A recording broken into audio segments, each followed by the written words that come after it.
Good afternoon, students. How are you? Welcome to this English session of Standard 8. Students, in our last period, what we have studied? The poem, that is, what is that poem? Do you remember? 2.1. Try again. Yes. Have you understood the poem? Quite interesting and quite easy poem, isn't it? Now today let us start the new topic, new lesson, that is unit 2.2. Here it is written, I have written the name, the house builder. You can see in your textbook page number 31, 30 and 31 and 32. All these three pages, it is written about the story. Now unit 2.2, the house builder, is the story, interesting story. Now can you guess what it may be about? Now before guessing, let us think about warming up activity. Page number 30. Now students, do you know what is retirement? माहिती आहे का तुम्हाला retirement शब्द ऐकला आहे का? तुमचे कदाचित आजी आजोबा किंवा वडील कोणी म्हणजे जवळपासचे कोणीतरी शेजारी रिटायर झालेत बा नोकरीमधनं, असं कधी कानावर पडलं आहे तुमच्या? What is mean by retirement? To stop working in some job or some kind of work. तर काही क्षेत्रामध्ये तर लवकर रिटायरमेंट दिली जाते. In general we see, it is our experience that around about 58 to 60, at the age of 58 or to 60, a person is retired in particularly government services, isn't it? And in other fields like games, sports, or particularly in we can say defense services, संरक्षण खात्यामध्ये आपण पाहतो की तिथे लवकर retire केलं जातं तिथे काम करणाऱ्यांना. Because you must be strong to work, you must be strong enough to work in defence services, संरक्षण दलामध्ये. तर असे रिटायरमेंट तुम्हाला माहिती आहे म्हणजे की व्हॉट इज रिटायरमेंट? निवृत्त होणे एखाद्या कामामधनं, नोकरीमध्ये. Now what has the relation of retirement to this story? I don't tell you in the beginning only. You will come to know afterwards. Now another thing. What is the name of this story today? The house builder. Now house and builder means you can think about these two concepts. That house building, isn't it? House and build. House all of you know. And house building, this is one process. Do you observe around you? That how any house or building is constructed, how it is built. पाहिलं आहे का कधी तुमच्या अवतीभोवती तुम्ही की एखादी इमारतीचं बांधकाम चालू आहे? कदाचित पाहत असाल तुम्ही आपल्या अवतीभोवती. So which are the persons concerned with house building? कोणत्या लोकांचा तिथे संबंध येतो हाऊस बिल्डिंग म्हटल्यानंतर? कोण काम करतात त्या ठिकाणी एखादी इमारतीचं बांधकाम चालू असताना? सांगा बघू, विचार करा. Yes, you can think, you can see in on page number 30 also some words are given and you are asked to match those words with the kind of work they do. Match A with B. Which are those words? Just see on page number 30. Some words are given: architect, then engineer, building contractor, carpenter, mason, tiler, and interior decorator. So you can think about these different types of works done by different persons, isn't it? Suppose for example, architect, what does he do? Architect, he plans and designs the structure. म्हणजे आपण ज्याला म्हणतो की त्या एखादी building बांधणं सुरू आहे, त्याचं बांधकाम सुरू आहे, तर त्याचं स्ट्रक्चर कसं असावं, त्याचं डिझाईन कसं असावं, ती इमारत कशी असावी, ते डिझाईन करण्याचं काम कोण करतं? Architect. Then engineer, then building contractor. कॉन्ट्रॅक्टरला दिलं जातं, कॉन्ट्रॅक्ट दिला जातो की ही बिल्डिंग तुम्ही बांधायची आहे. मग आता तो एकटा बांधू शकतो का? नाही. Who help him? Who help building contractor to build any kind of building?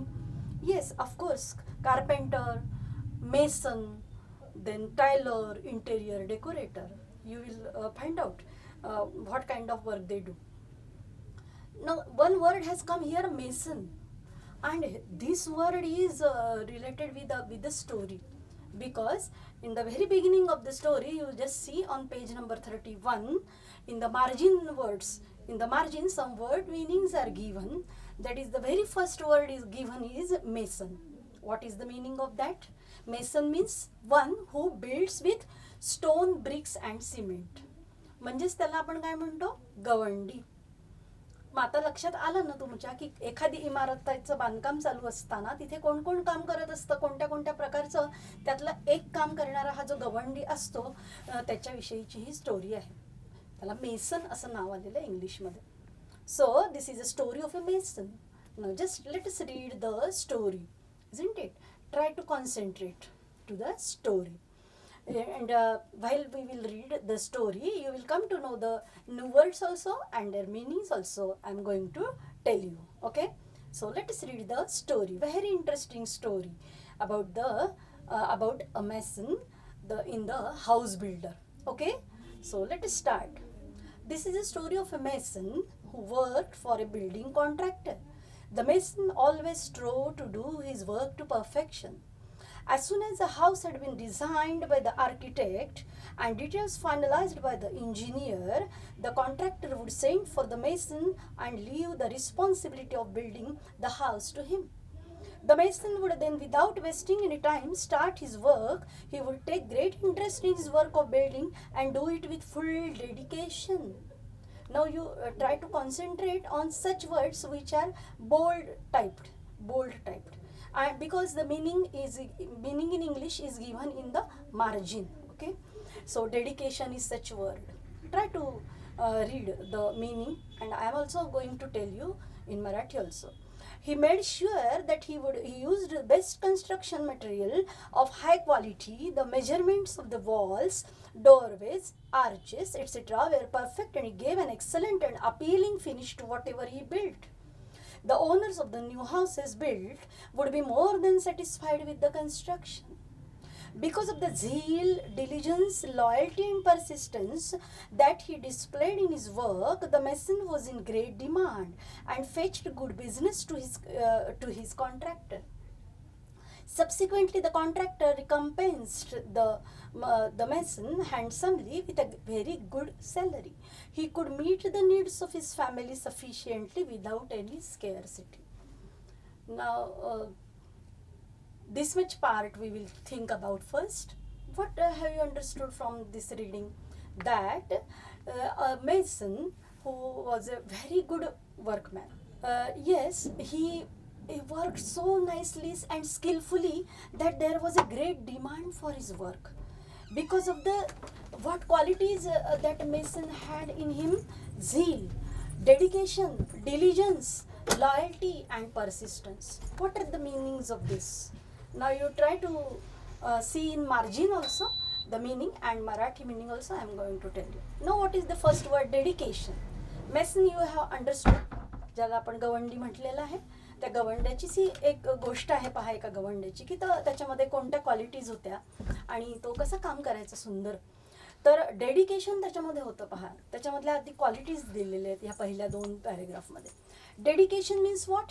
What is given here in the margin? Committed to task or purpose. Committed to task or purpose म्हणजे काय? आपण ज्याला म्हणतो की निष्ठा. एखाद्या गोष्टीवरती निष्ठापूर्वक काम करणं, सतत त्याचा ध्यास घेणं, की नाही हे माझं काम आहे, मला ह्याचा मोबदला मिळतो आणि मी हे प्रामाणिकपणे सिन्सिअरली केलं पाहिजे, आणि जितकं मला चांगल्या पद्धतीने करता येईल, skillfully that work should be done. Such a person is called a sincere person, isn't it? So the mason was like that, very sincere. Sincerely he used to do his work. मग जो ज्याला आपण heart म्हणजे म्हणतो की heart and mind त्याच्यामध्ये ठेवून जो काम करतो, by putting his heart and mind, that work can be done very nicely, isn't it? कोणी पण, तुमचं साधा अभ्यासाचं उदाहरण घ्या विद्यार्थी मित्रांनो. If you will study very hard and carefully and just by taking into consideration all the points around that study about, suppose you will take for example the study of English, isn't it? You have to understand first what is the story or the lesson, then the difficult words, then the referring material, what can you understand in warming up activity, what do you know previously, isn't it? म्हणजे ह्या प्रत्येक बारीक सारीक गोष्टींचा एखाद्या कामाच्याशी संबंधित असणाऱ्या जो विचार करतो, जो त्या पद्धतीने काम करतो, त्याचा ते काम अर्थातच चांगल्या पद्धतीचं होत असतं. If you will study like this by taking into consideration all the points, then you can easily get good marks in the examination, isn't it? Take for example the example of a game or any match or race. समजा running रेसमध्ये तुम्हाला भाग घ्यायचा आहे, समजा एखाद्याची चांगलं आहे रनिंग, तर मग तुम्हाला त्याची प्रॅक्टिस करावी लागेल, सराव करावा लागेल. तुम्हाला मॅचमध्ये उतरायचं आहे, रेसमध्ये उतरायचं म्हटल्यानंतर कोण कशा पद्धतीने पळतं, जे तुमच्यापेक्षा जास्ती चांगले पळतात विद्यार्थी भाग घेणारे, ते कशा पद्धतीने आपला दम टिकवतात, सुरुवात कशी करतात, किती मीटरची धाव असल्यावरती कशा पद्धतीने तयारी करायला हवं, हा सगळा विचार, यालाच आपण प्रिपरेशन म्हणतो, यालाच आपण प्रॅक्टिस म्हणतो, सराव म्हणतो. ही सगळा सराव लक्षात येणं आणि त्या पद्धतीने करणं, असं जो करतो, he will definitely get succeed in any kind of work, isn't it? In our last poem also we have studied it. Try and try till you get succeed, isn't it? म्हणजे तुम्हाला सक्सेस मिळेपर्यंत तुम्ही सतत प्रयत्न करीत राहिलं पाहिजे. प्रयत्न हा एकदा किंवा दोनदा करायचा नाही आहे, continuous efforts, isn't it? So here also the kind of a person like a mason in our story who builds a house, any house, particularly mason's work is very important in building any house or any building, isn't it? So he does his work with all these qualities. Whatever qualities are given here: dedication, zeal, diligence, persistence. Let us think of the meaning of these words. Dedication, just now I told you, ज्याला आपण निष्ठा म्हणतो, एखाद्या गोष्टीवरती श्रद्धा असणं, की नाही हे मला काम करायचं, हे माझं काम आहे आणि मी हे चांगल्या पद्धतीने करणार, याला म्हणायचं डेडिकेशन. सतत आणि मग ते काम चांगल्या पद्धतीने कसं होईल असा विचार करीत राहणं. Then zeal, what is meaning given here? Great enthusiasm and energy in one's efforts. उत्साह, उमेद एखादं काम करण्याचा. कंटाळा आला तर मग ते काम चांगलं होणारच नाही. Quality must improve, isn't it? You must have a quality for your work, isn't it? It may be study, it may be game, it may be any field. Now here let us think of house building. Okay, so that mason in our story, he had these qualities of dedication, zeal, then diligence. One more word is here it has come, diligence. What is the meaning given? Constant careful efforts, ज्याला आपण मेहनत, कष्ट म्हणतो. सतत तो कष्ट करीत राहणं, उत्साहाने करत राहणं, इंटरेस्टने करत राहणं आणि निष्ठापूर्वक करीत राहणं ते काम, असं तो करायचा गवंडी. अँड पर्सिस्टन्स म्हणजे असं फक्त तो एकदा दोनदा, एक महिना दोन महिने करायचं का? नाही. For every building of every we can say construction, in every construction, every work, building of work or work, building work, in every building work he used to apply those qualities, and he would work having these qualities in him. That's why there was a great demand to such a person, such a mason, isn't it? So he had a great demand. So all other contractors also used to contact him. Yes, you accept our request, you accept our demand, isn't it? So likewise त्याला खूप त्याच्या कामाला demand होती. पहा, काम बोलतं ना माणसाचं, की काम तुम्ही चांगलं केलं, कोणतंही काम तुमच्या वाट्याला येऊ देत, ज्याच्यामध्ये तुम्हाला इंटरेस्ट आहे, असं की ते तुम्ही खरंच इंटरेस्टने आणि चांगल्या पद्धतीने करण्याचा प्रयत्न केला पाहिजे, की तुम्हाला मागणी आली पाहिजे तुमच्या कामाला, की नाही हे काम करतं ह्यालाच दिलं गेलं पाहिजे असं. हे पण तुम्ही लक्षात ठेवा तुमच्या पुढच्या आयुष्यामध्ये. Yes, so now let us go ahead. आणि त्याला म्हणजे त्याला he was aware that for his work money is given to him. That contractor however he was working under, he use to give him proper payment, proper remuneration और recompensation, is it. ज्याला आपण मोबदला म्हणतो तो पण चांगल्या पद्धतीने द्यायचा त्याचा कॉन्ट्रॅक्टर, ज्याच्या हाताखाली तो काम करत होता mason, isn't it? Have you understood this much story? Let us read the next part. Just see on page number 31, next paragraph or third paragraph. The mason this fourth paragraph, I think. The mason this continued working with great devotion for many years till he became a grandfather. Now here is the turn. Here is the turn. I told you in the beginning, do you know what is retirement? मी तुम्हाला विचारलं होतं सुरुवातीला की retirement हा शब्द तुम्ही ऐकला आहे का. रिटायरमेंट म्हणजे काय, कामातून निवृत्त होणे.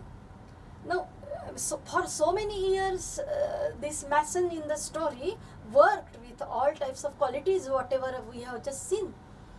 But after some years when he became grandfather, grandfather all of you know grandfather means what, ज्याला आपण काय म्हणतो आजोबा, ग्रँडमदर आजी. तर मग जेव्हा तो जो मेसन आहे या स्टोरीमधला गवंडी, तो जेव्हा ग्रँडफादर बनतो तेव्हा त्याच्या मनामध्ये काय विचार येतात, he wants to retire from his work, isn't it. आता ती काही सरकारी हे नाही ना नोकरी की आपोआपच त्याला ते घ्यावंच लागेल रिटायरमेंट. त्याची इच्छा आहे, तो किती पण वर्ष काम करू शकतो.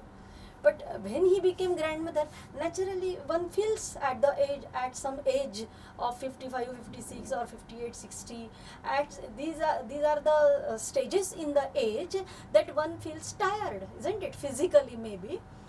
की साहजिकच आहे, नॅचरली ज्याला आपण म्हणतो की एक 58-60व्या वर्षी इन जनरल मनुष्य थकतो आणि म्हणूनच ती रिटायरमेंटचं एज दिले असणार आहे.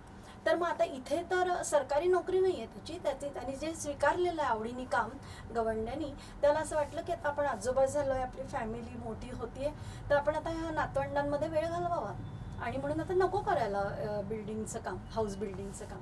Yes, in this way he makes up his mind to get retire from the job of house building. Okay, now let us see the next. Then he decided that it was time to retire and spend time playing with his grandchildren. Being a firm-minded person, he informed his contractor of his decision to retire from the house building.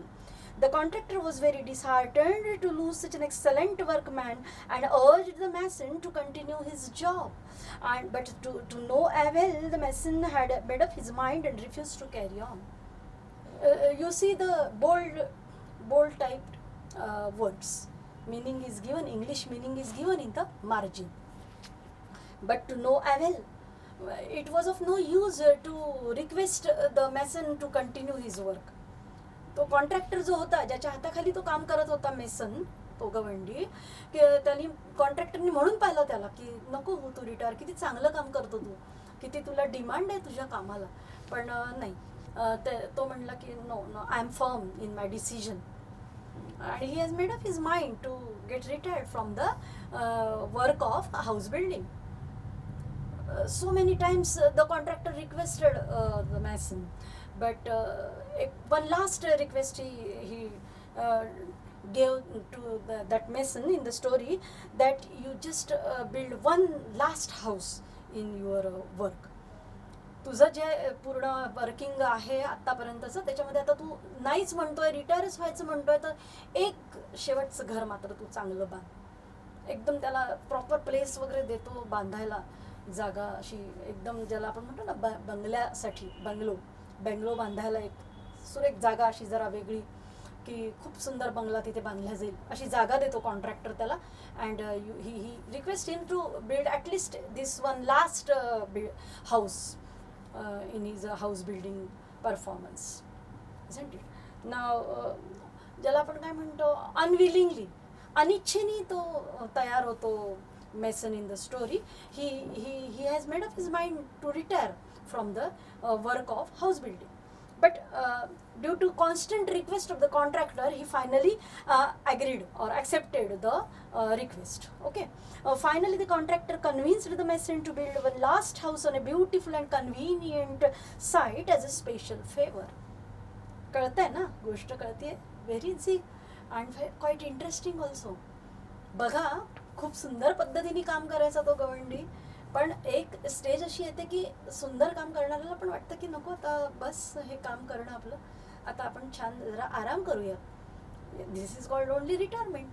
तर तसंच त्यांनी विचार केला की नको आता कामातनं मी निवृत्त व्हायला हवं, पण त्याची इच्छाच नव्हती आता, बस enough, it is enough, let is stop असं त्याला वाटलं की तर थांबूयात. पण कॉन्ट्रॅक्टरच्या आग्रहाखातर एक घर बांधायला त्यांनी खूप आग्रह केला की only last one building must be constructed by him, by that mason. Okay, so the mason agreed to do so with great reluctance, not too happily either. The construction started. It was the most beautifully designed house to be built at a sought after location. However, the mason could not put his mind and heart in his work. This is very important, students, to put one's mind and heart. Mind and heart.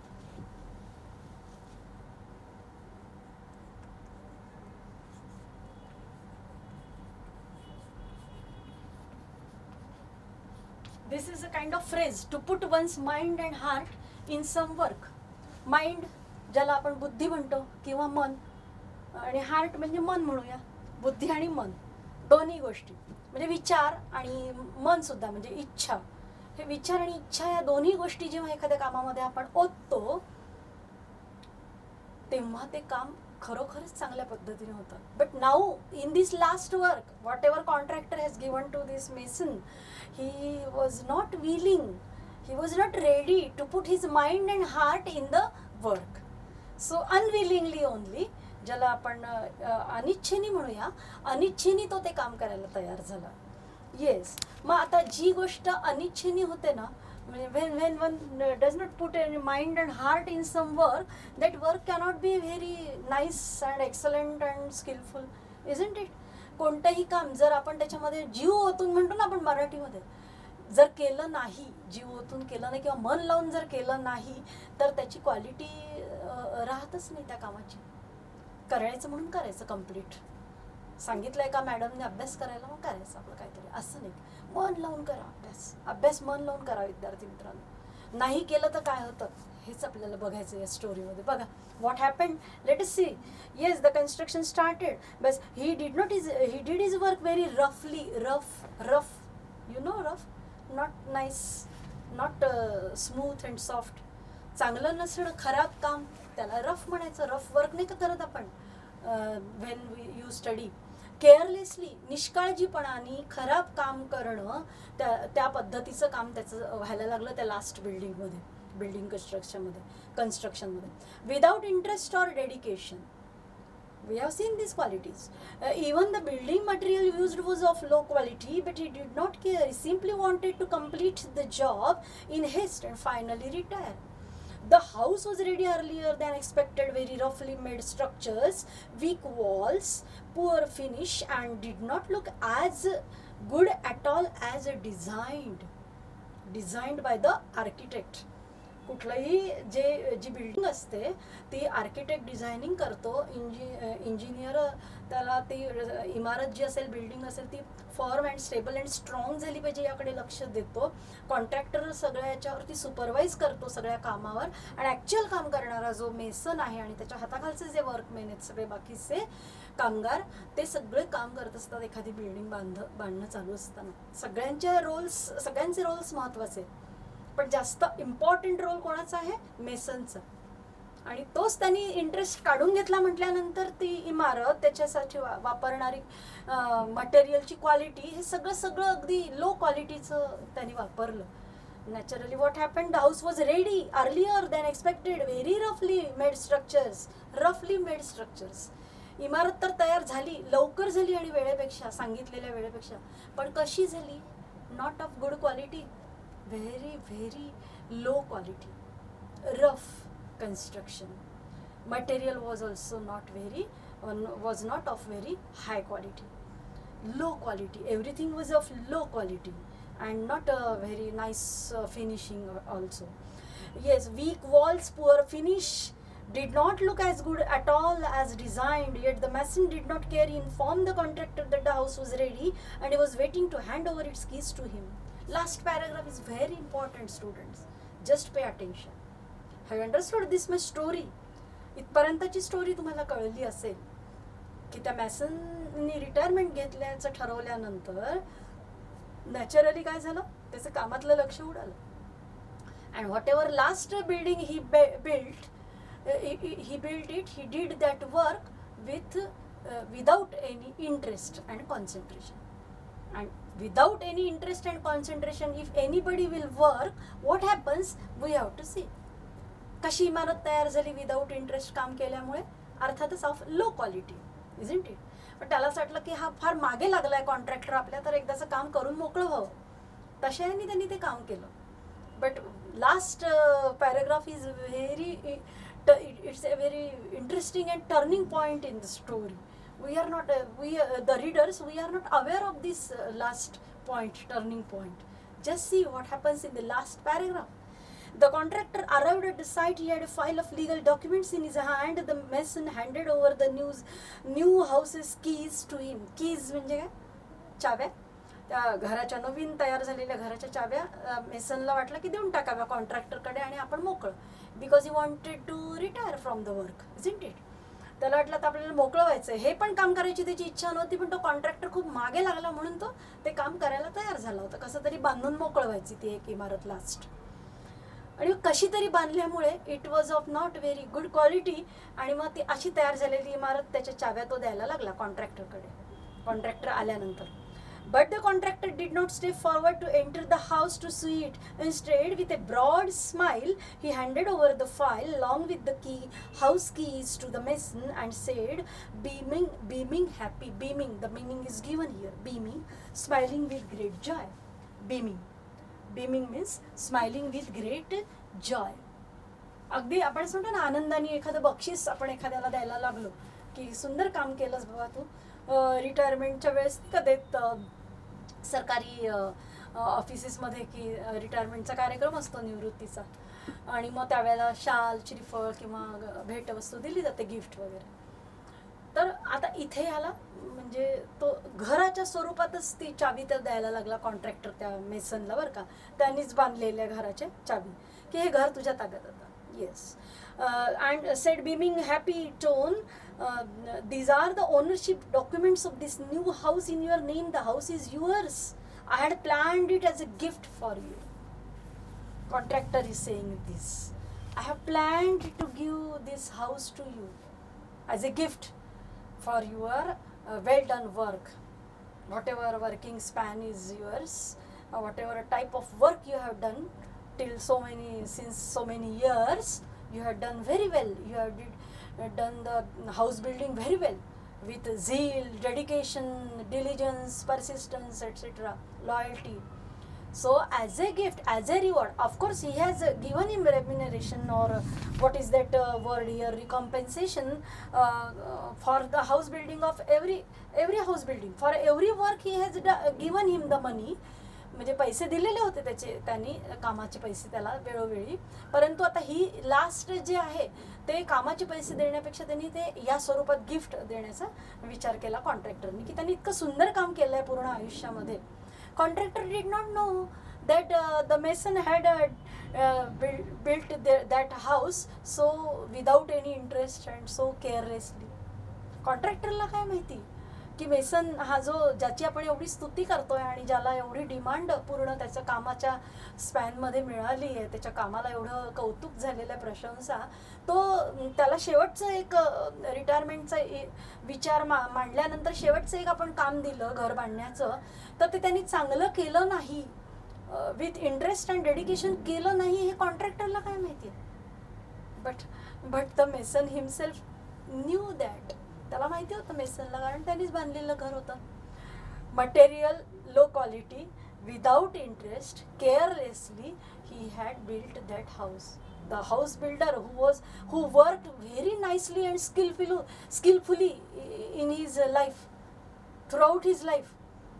He had worked so skillfully, but now the last house building, whatever he had done, की that work had been done very carelessly बघा, आणि तेच gift त्याला मिळाली. काय वाटलं असेल त्या हाऊस बिल्डरला मनामध्ये. आपल्याला सुद्धा किती वाईट वाटतं ना वाचल्यानंतर, की इतकं म्हणजे मला असं यातनं तुम्हाला काय विचार करायचा आहे तो करा. कोणतेही पण मी तुम्हाला मागच्या तासामध्ये पण सांगितलं की कोणते व्हॉट एव्हर एनी पोएम और story lesson whatever article also you will read no, whatever it may be in Marathi English whatever you think yourself in your mind. What do you think, what तुम्हाला काय वाटतं, what do you feel. एखादी गोष्ट वाचल्यानंतर आपल्याला काय वाटतं असा जरूर विचार केला पाहिजे माणसाने, प्रत्येकाने मनामध्ये. So what is your reaction. So he may be so disappointed, तो किती नाराज झाला असेल स्वतः मनामध्ये. पण आता नाराज होऊनही काही फायदा नाही, त्यांनीच ते काम केअरलेसली केलं होतं. म्हणजे याचा अर्थ आपण काय घ्यायचा की till the last point of the work your dedication, your zeal, your interest in the work must be there. म्हणजे एकदा एक काम आपण हाताशी घेतलं ना, कोणतंही असू देत ते, म्हणजे या मॅसेंजर स्टोरीवरून आपण हे लक्षात घ्यावं की आयुष्यभर ज्यांनी सुंदर घरं बांधली आहेत त्यांनी, आणि त्याला आता कंटाळा आलाय किंवा त्याला रिटायर व्हावं असं वाटतं त्या कामामधनं, आणि म्हणून कॉन्ट्रॅक्टरनी एक लास्ट म्हणजे एक त्याला गिफ्ट द्यायची होती त्याला, म्हणून एक बांधायला सांगितलं घर, तर त्यांनी ते विदाऊट इंटरेस्ट आणि केअरलेसली बांधल्यामुळे तेच गिफ्ट त्याला मिळाली की जी केअरलेसली बांधल्या गेली त्याच्याकडनं. आणि वास्तविक त्याच्या आयुष्यामध्ये पूर्ण त्यांनी इतक्या सुंदर इमारती बांधल्या होत्या की त्याच्या कामाला डिमांड होती, पण जी गोष्ट त्याला गिफ्ट म्हणून मिळाली शेवटी तीच इमारत त्याच्याकडनं अशी बांधल्या गेली केअरलेसली. किती वाईट वाटतं ना आपल्याला. पण आता काय म्हणूया, ही त्याचीच चूक झाली ना मेसनची. म्हणजेच कुठलंही काम, म्हणजे जेव्हा आपण असं म्हणतो पहा की नाव कमावणं जेवढं म्हणजे सोपं नाहीच आहे, ते पण कठीणच आहे, पण एकदा का तुम्ही एखाद्या गोष्टीसाठी नाव कमावलं तर ते टिकवणं पण तेवढंच महत्त्वाचं आहे. मला असं वाटतं की पार्लेजी तुम्ही सगळेजण खात असाल बिस्किट, म्हणजे मी पण खाते, मला अजूनही आवडतं. किती वर्ष झाली, 100च्या वर पार्लेजीचं बिस्किट. बरोबर आहे की नाही. म्हणजे मी एक उदाहरण दिलं तुम्हाला की you have to maintain the quality of any work. एकदा एक गोष्ट चांगली होती म्हणून 100 वर्षांनी पण तुम्हाला म्हटलं गेलं पाहिजे की नाही, this product is very nice, he has maintained the quality. म्हणजेच एखादं काम चांगलं करणं पण कठीण आहे, पण एकदा का तुम्हाला ते समजलं की चांगलं कसं करावं, स्किलफुली कसं करावं, हे पण शिकलंच पाहिजे माणसानी. आणि शिकल्यानंतर ते काम कॉन्स्टंटली स्किलफुली करणं, मेंटेन करणं, हे पण महत्त्वाचं आहे. मग आता तुम्ही विद्यार्थी म्हणून याच्यातनं काय शिकू शकता. What can you understand students from this story. की समजा तुम्ही एखाद्या वर्गामध्ये 8वीत आहात, तर तुम्ही सध्या 9वीत गेलात, 9वीत तुम्हाला समजा पडले चांगले 75% पडले मार्क्स. जसे जसे तुम्ही वरच्या वर्गात जाता तसं अभ्यास पण कठीण होत जातो. मग आता ते 75च तुम्ही खूप वेळ कौतुक करत बसणार का. ठीक आहे, म्हणजे रिझल्ट लागल्यानंतर तुमचे आईवडील, तुमचे शेजारी, तुमचे नातेवाईक तुमचं जरूर कौतुक करतील, तुम्हाला बक्षीस पण देतील, पण त्या बक्षिसानी किंवा कोणाच्याही अभिनंदनाने हुरळून जायचं नाही की बस म्हणजे आता मला 75 पडले 9वीमध्ये म्हणजे झालं, सगळं आभाळच ठेंगणं झालं. No, you have to maintain the quality. You have to maintain your performance in any field. Take for example another the field of sports or games. समजा तुमच्यापैकी कोणीतरी क्रिकेट चांगलं खेळताय किंवा फुटबॉल चांगला खेळताय, फुटबॉलच्या मॅचेस होतात, व्हॉलीबॉलच्या मॅचेस होतात तुमच्या शाळेमध्ये, आंतरशालेय इंटर स्कूल कॉम्पिटिशन्स. मग एकदा तुम्ही तुम्ही स्टेटपर्यंत गेलात, मग स्टेटपर्यंत तुम्ही पोहोचलात त्या गेममध्ये, म्हणून मग त्याच्या पुढे तुम्ही खेळणं सोडून द्यायचं का. नाही, असं करायचं नाही. अगदी ऑलिम्पिकपर्यंत सुद्धा जे खेळाडू जातात they always maintain their quality. म्हणजे त्याला they practice their game or sports. तर म्हणजे कुठलंही यश मिळाल्यानंतर आपण हुरळून जायचं नाही, तर आपण ते यश आपल्याला ज्या कामामुळे मिळालं, ज्या क्वालिटीमुळे मिळालं, ती काम किंवा ती क्वालिटी मेंटेन करण्याचा प्रयत्न केला पाहिजे सतत. कारण की life is so vast, knowledge is so vast. एक गोष्ट आपल्याला आली, यश मिळालं, तिथे जरूर आपलं कौतुक झालंच पाहिजे, पण झालं कौतुक म्हणून तिथे थांबायचं नाही. Yes, you have to go ahead. म्हणून आपण म्हणत असतो पहा, keep it up. So have you understood the story, the house builder. I hope you have understood the story. In our next period we will we will see the activities, or we can I told you in my last period that we have to discuss the about the tense and its kinds. Language study we have to think about. Okay, so shall we stop here? Let us stop, and let us meet in our next English session. In that session we will think about our language study. Okay then, see you in the next period.